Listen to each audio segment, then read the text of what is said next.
Hey, this is Laura from Purl Soho, and today I'm going to talk to you about some tips and tricks for knitting stripes in the round. This swatch is round, knit in the round. It looks kind of flat here, but as you can see, this is single row stripes. Now, if you're working in multiple rounds of a single color and then you're switching to multiple rounds of a single color, you may want to check out our Jogless Stripes tutorial.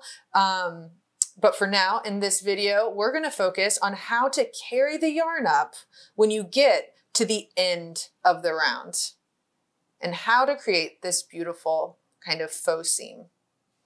Okay, so let's carry some yarn up while we're knitting in the round with stripes. As you can see, I just finished working in this white color, and I want to knit the next round in this dark color. But the question is, what do you do at this transition point at the end of the round? I'm going to show you. So what you want to do is take the yarn that you just worked with, the yarn you previously worked with, and cross it over the yarn you're about to work with. I want the yarn I'm about to work with behind the old yarn because I want to use it to kind of cinch or trap the old yarn between the new round and this fabric. Once you have your two strands of yarn oriented, you can just begin knitting. One tip I will mention is that I want you to fight the urge to knit this first stitch too tightly. Just knit as you normally would.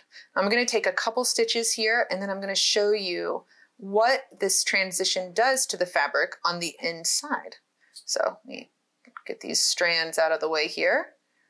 If you look on the inside of this swatch, you'll see that if you cross your previously worked yarn and your about to work yarn, as I showed you, you have this really beautiful line on the inside of your fabric, and it also keeps that end of round secure, not too tight, not too loose. And there's no holes or anything. So anyway, those are our tips and tricks for working stripes in the round.